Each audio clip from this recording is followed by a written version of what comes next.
Thank you very much. This is obviously a historic moment for our country, and I can't imagine a better panel to help us understand it than the folks we have here today. You may know them, but just to remind you, Emily Steele's relentless reporting led to the blockbuster stories about Bill O'Reilly's sexual harassment. She, Megan Twohey, and Jodi Kantor helped the Times win a Pulitzer Prize for public service, and they really touched off the Me Too movement. We're also incredibly lucky to have Bret Stephens, whose thought-provoking bi-weekly columns have explored issues and hypocrisy on both sides of the aisle, and Emily Bazelon, whose career I've followed forever, who writes about the intersection of the law, gender, and politics with such clarity and power. So thank you all for doing this, and we will get to your questions at the end, but I want to dive right in. Bret, you said in the Times that you thought Dr. Ford had a right to be heard about her experience with Brett Kavanaugh, but not automatically believed. You've heard her today. Do you believe her? And if so, what standard of evidence are you using to assess her? Well, I watched, I think, the first hour and a half of the testimony, and then you had the great idea of scheduling this conference when I could be watching the rest of it. And the woman I saw was an incredibly compelling and persuasive witness. So the fact that she's testified to someone like me, I wouldn't call myself a skeptic, I'd call myself agnostic or open-minded, has dramatically raised the bar for Judge Kavanaugh in demonstrating that he is being truthful when he categorically denies the claim. I have different views of the other claims that have come forward against him, because I think that journalistically we really haven't explored them carefully enough, and we haven't really heard it firsthand from those two additional women. But it's very difficult for me to imagine now just how Kavanaugh can persuade open-minded, let's say, purple voters, so to speak, who really did come to this thinking, let's see, that he is being truthful when Dr. Blasey, is it Dr. Ford or Dr. I think we've Blasey Ford, yeah, Blasey Ford says she is 100% certain that Brett Kavanaugh was her accuser. That is a very compelling statement. Now, as to your second question about the standard of evidence, this is obviously not a legal proceeding, and so it has to rest on some other foundation. But when you talk about standards of evidence, you think about a preponderance of evidence. I think that so far her testimony met that standard. We'll see what Kavanaugh says, but if I can jump in, if you were an advisor to Donald Trump, which is unlikely, I guess, but first-person Trump. Would you advise him to pull the nomination, or would you say go ahead?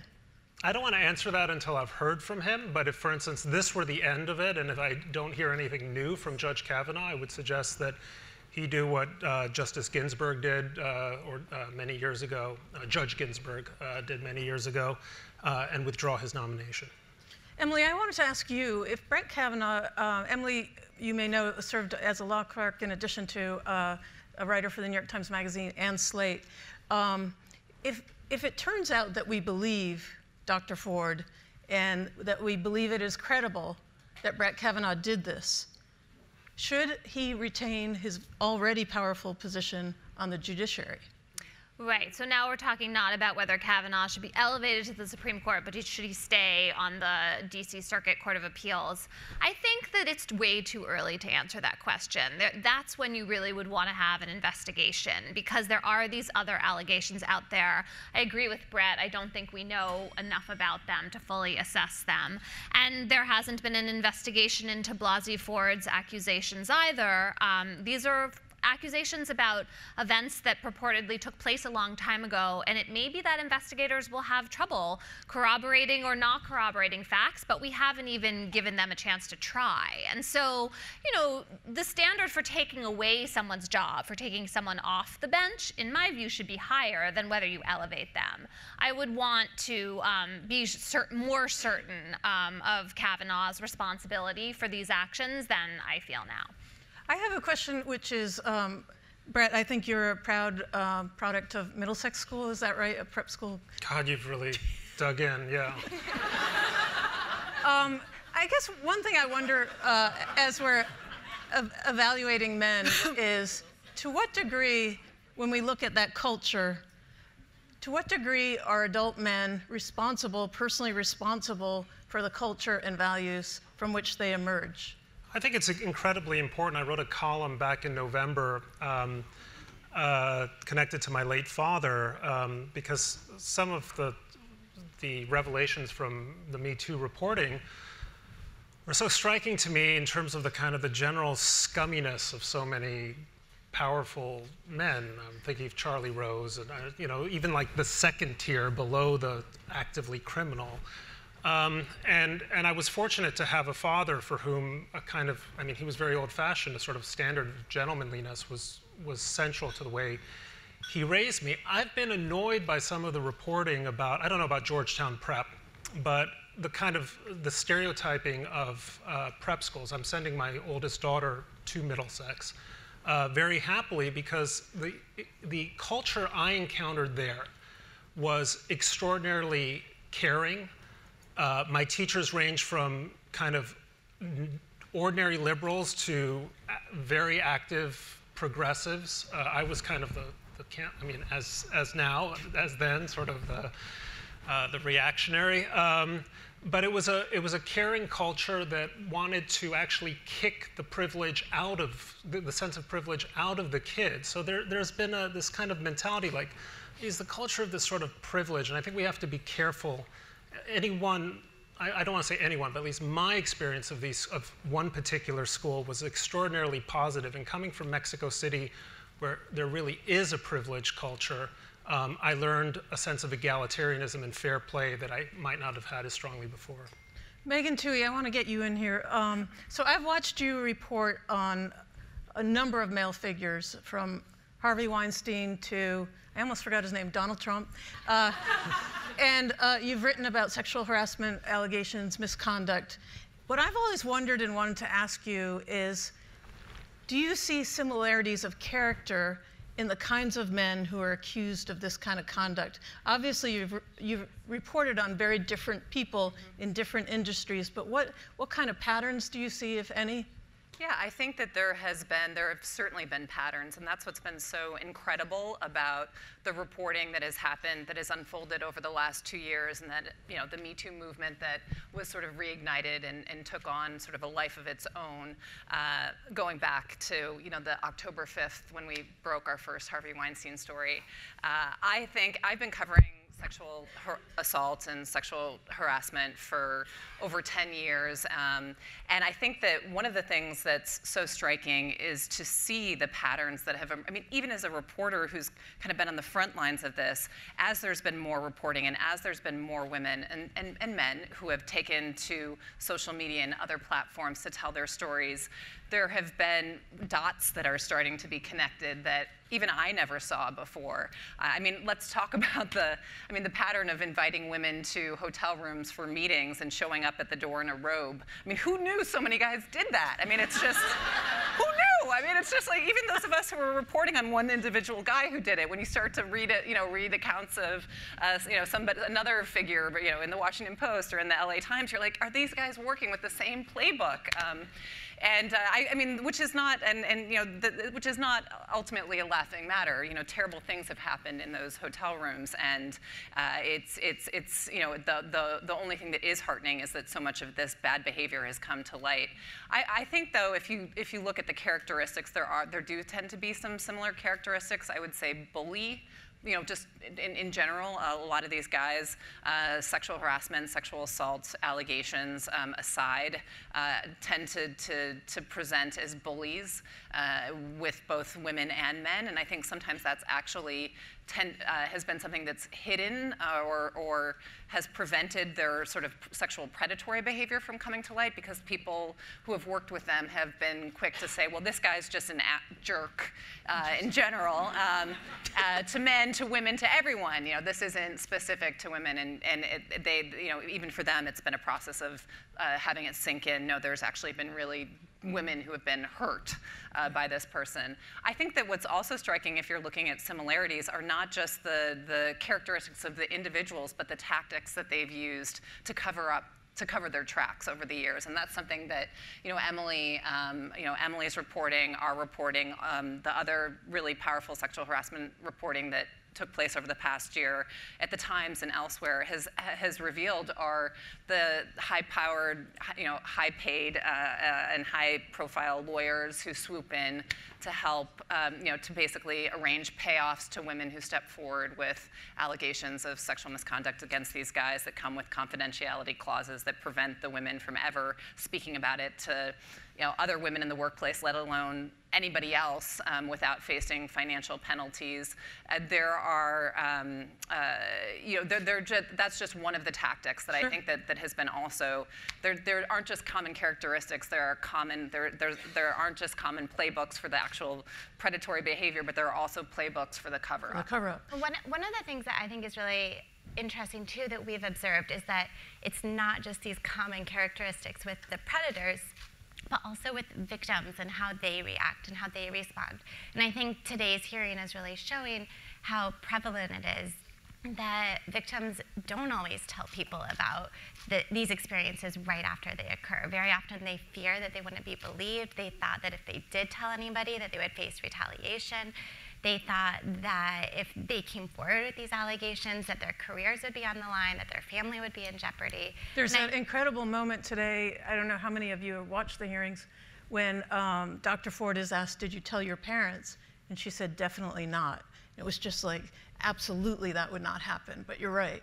Right, and I just think that's something that as a culture, because for so long what we've talked a lot about is how so long victims really suffered in silence, and there has been this kind of cultural reckoning over this issue that we've learned what those patterns are, right, and how big of a burden this is for so many individuals. And another thing that just to piggyback on what you're saying, another thing that struck me with Blasey Ford was when she's talked about she's undergoing questioning about, how and why did you come forward with this allegation? Why did you just go to, you went to the Washington Post anonymous tip line, you went to your member of Congress, and you did so in a confidential way. You didn't want to be, you weren't prepared to go out and share your story with the world. Why did you take this step? And I think that this probably resonated for you too, Emily, is that there are so many, in doing this reporting, there are so many times that women come forward that send that email and say, I'm not ready to identify myself, but right, I feel a responsibility to share what's happened to me, especially if this person is now a powerful figure or in the news, and to kind of dip their toe in the water because they do feel the sense of responsibility. Yes. But there's still people who haven't gone, there are still Weinstein victims who have not gone on, right, who we've had conversations with for over a year, who have not gone public. I mean, never will. On a slightly lighter note, I was glad that one of the senators asked the question that I think America has really wanted an answer to, which they asked Dr. Ford, why did you go to the Washington Post and not the New York Times? Of course. She had a good answer too, right? She said yes, one media outlet. I wasn't really pursuing the media. I thought yes, one was enough. Emily, I have a question for you. So, let's say there's a lot of frustration that there was an FBI investigation of this particular complaint. Let's say it's an afternoon in the newsroom. I walk over to your desk. I hand you this allegation. How do you start reporting that out in a way that gets it to a threshold that the New York Times would actually publish? I mean, what we've learned is it takes a lot of reporting. I would start by trying to talk to this woman directly. I would try to see, does she have diaries or notes or journals or any sort of evidence from about that time? Would she have therapist notes? Could I talk to the therapist? Could I talk to anybody that she might have told this about? If she was making claims that this had really affected her life going forward, could I talk to people that she knew in high school or in college? Could I talk to her parents? And just really do a lot of reporting, make a lot of calls.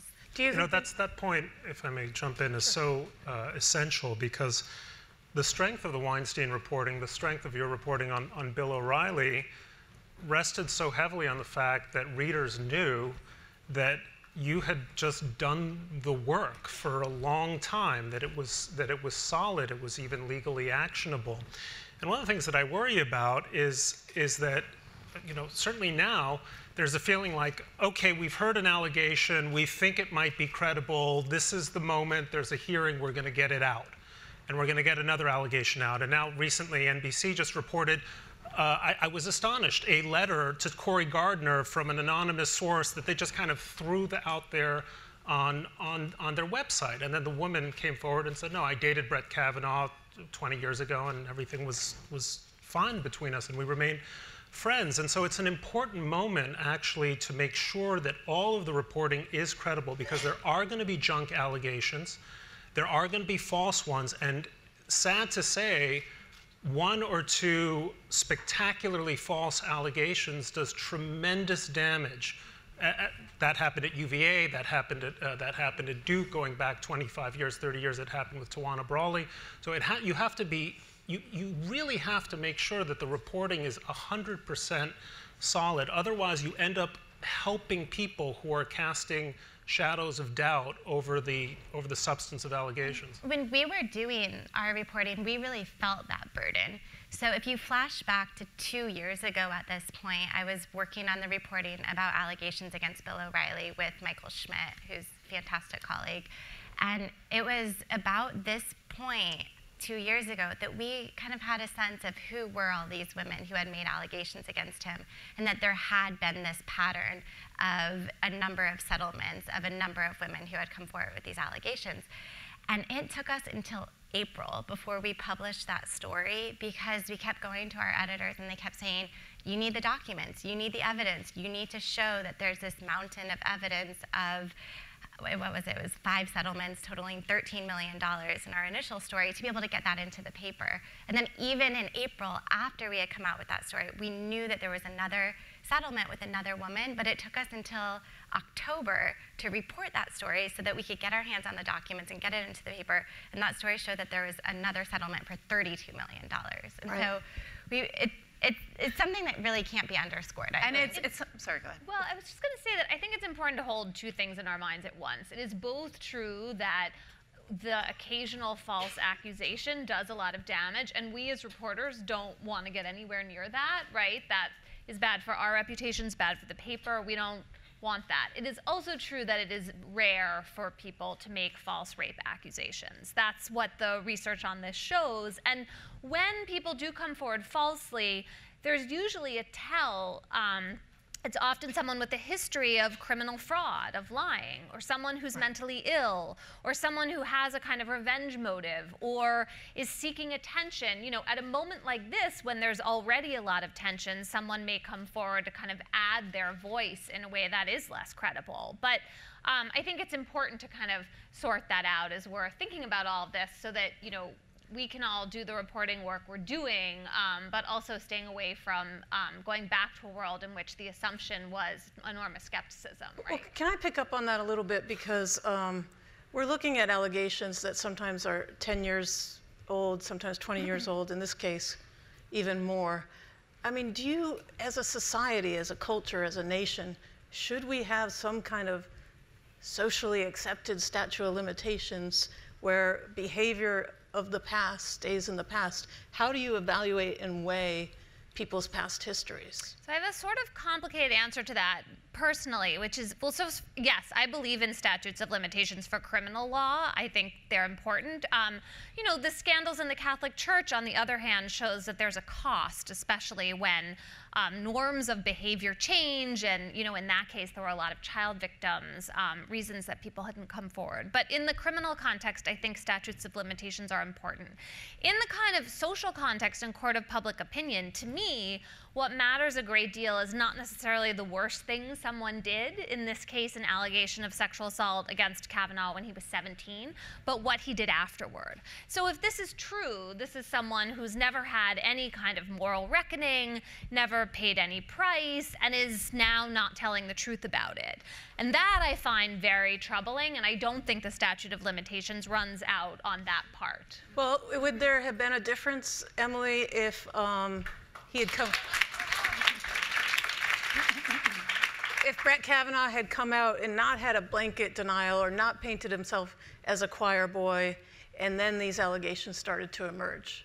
I think that's a really good question, because I think his denial was so ardent. He did say that he was such a good kid that it did really leave room, kind of like all this opening for all of this reporting about this Renata alumni club in his Facebook page, where men would brag about their conquest with this woman, and his history of drinking at Yale, and all sorts of other things. And I'm really curious how the history would have been different if he had chosen a different response. One thing to note that I think is very interesting is one of the people who I think is helping to advise his communication strategies is Bill Shine, right, who had been president at Fox News.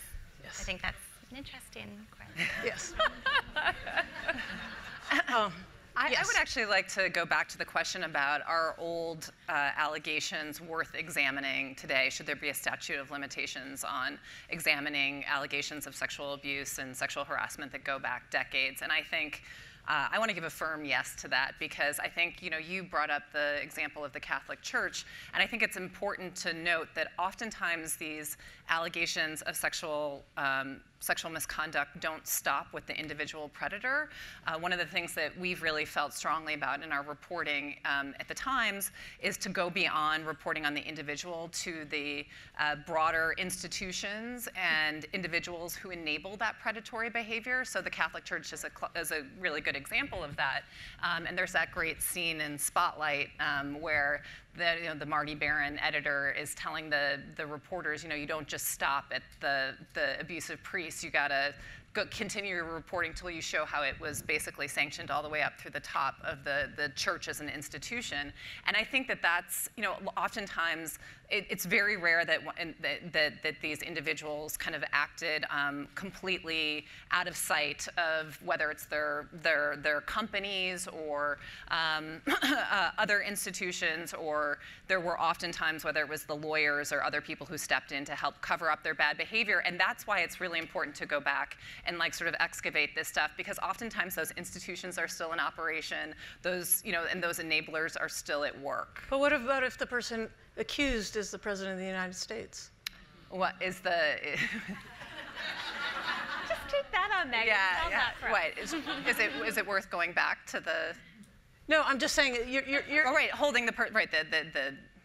Well, I would say that there are ongoing efforts to try to hold President Trump accountable, not just for the underlying alleged sexual misconduct, the more than 10 women who came forward with allegations during the presidential race, many of them after the Access Hollywood tape and after he then went on in a presidential debate to deny ever having done anything like he bragged about in the tape. That there are, I continue to follow this, Stormy Daniels and Michael Avenatti have gotten a lot of attention, and I think it's worth, I think we need to continue paying attention to Stormy Daniels, and who was silenced through one of these secret settlements during the campaign. She doesn't allege that she suffered sexual misconduct. She said she was part of a consensual affair, but there are all these women who said that they had suffered sexual misconduct by Trump, and one of them, and he went out swinging against them. He called all of them liars. He threatened to sue them. He threatened to sue me. He threatened to sue the New York Times for reporting on it. He was taking swings again last night in his presser against these women. And one of them is suing him for defamation here in New York court. And it is not, this case is not, his lawyers have been trying to stop it, saying a sitting president shouldn't be sued. It can be sometimes easy to forget that President Clinton was successfully sued for sexual harassment while he was in office. This is a really big test. And the courts upheld that. And this case, every step of the way, the court has been giving her the green light to move forward. And it's not a sexual harassment case, but these defamation suits are a very interesting sort of second level to how all of these things are playing out. That will be fascinating. We're going to get to your questions. We just have a question and a half left.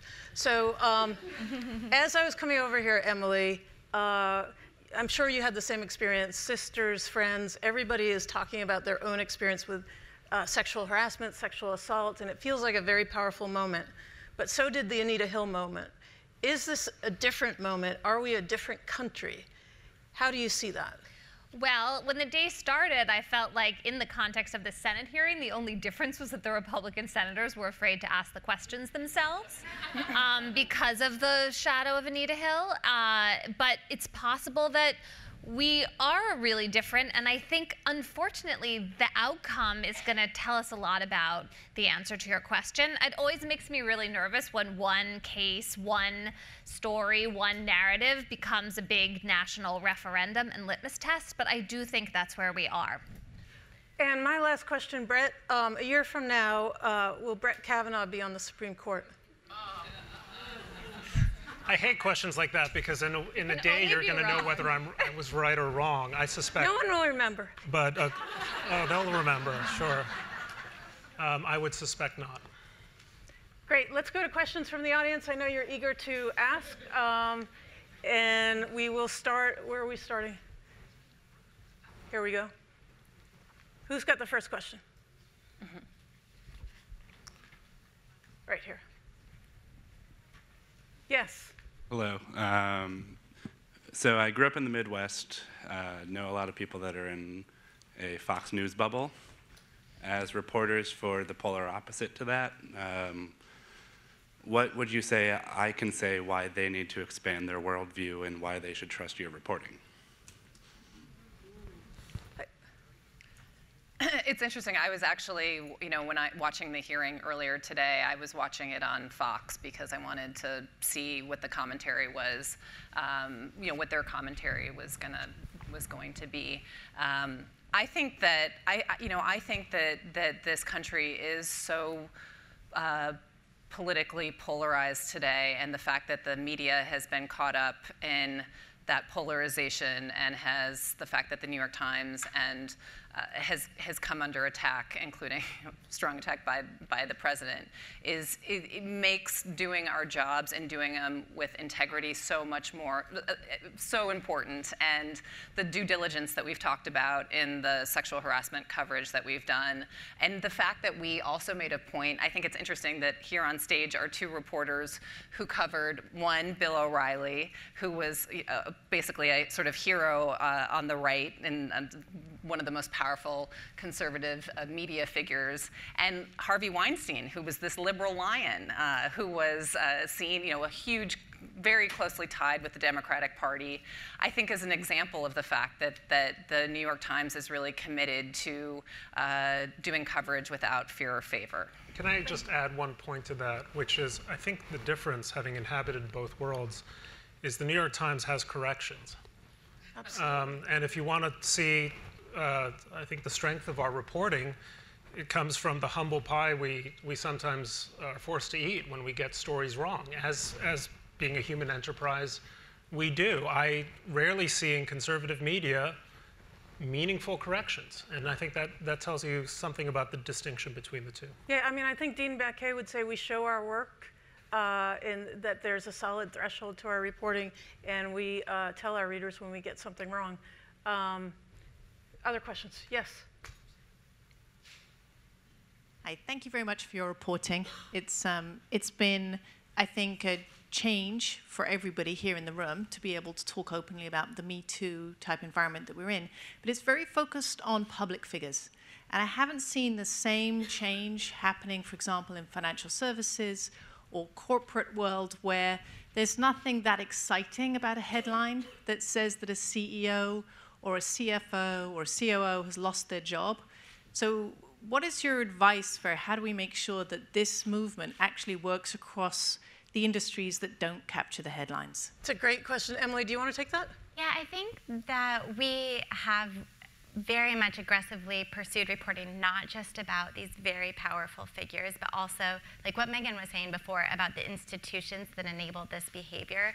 So what's been going on with these HR organizations that have actually worked to protect the predators rather than the women or men who've come forward with the allegations. What's gone on with our laws that have allowed these confidentiality agreements to really silence victims. What's happened in our society that's made it so that people don't feel like they can be believed with these stories. And so I think that we've really tried to pursue those stories. And we also have done a number of stories about not the big public figures, but I think that sometimes they don't get as much attention. Yeah, we had a reporter in an automotive plant in the Midwest and just chronicled kind of the devastating everyday sorts of harassment. And that was an incredibly powerful story. But I agree that sometimes the celebrities get remembered. Yes? This is a question for Mr. Stevens. I was interested This will be the last question. Sure. What you said in response to Ms. Ryan's question about whether you believe her, and having read some of your past work, that believe women needs to not be the standard, due process has to be. But you said having not yet heard from Kavanaugh, based on her testimony, you believe her, or that he should withdraw. And I was interested, what's your criteria? Is it the tremulousness of her voice? Is it her affect, how she comes across? The Times just did a story today about Anita Hill appeared aggressive. There's a very different, she seemed composed, and that led to lack of credibility on the part of people who heard her. What is your criteria for believing her now? Well, it's an excellent question. I don't think I have a terrific answer, which is that she, at some gut level, came across to me as an extraordinarily credible figure. And that's probably, I mean, it's a lousy answer, but it's probably true for most of us in this room. The fact that she most of America, frankly. Sorry? Most of America, frankly. Well, the fact is that she is one of the, there are a few points. She's coming forward. She's testifying, and that is, I think, a courageous act. She's clearly afraid of this. She stands to lose a great deal if she's exposed as a liar, her career, her reputation. It's not fun being hated even by a fraction of New York Times readers, much less the entire country. I know something about that. The fact that that not only is she categorical, but she provides very specific details. The statement that she provided and read at the beginning of her testimony was much clearer and brought the picture much more clearly into view than I think any of us had seen up until, well, at least last night when her testimony was posted. So this is not a legal proceeding or a courtroom proceeding, and I think it's a fair question to ask, you know, what exactly is the presumption of innocence in a context like that? Where exactly is the benefit supposed to be drawn? We have an imperfect national moment. We're going to arrive at an imperfect decision, but I think most fair-minded people watching this are going to come, hopefully, to some sort of sense of who is being truthful here. And I want to give Judge Kavanaugh a fair shake. I have not heard from him. We have, as far as I know, we have not heard from him, and we should do so. And those of us who are inclined to dislike him should be especially careful to keep an open mind. I'm going to jump in there just because I think we have to wrap up, but Emily had a quick point she wanted to make. Since you brought up Anita Hill, and I think we're all thinking about her today, you know, Anita Hill came forward as a black woman accusing Clarence Thomas, and race played in Thomas's favor once he talked about her accusations as a high-tech lynching. I wonder, though, I just want to make sure we don't, in now thinking about Blasey Ford, forget that part of, I think, why people maybe didn't find Anita Hill as appealing had to do with our racial stereotypes.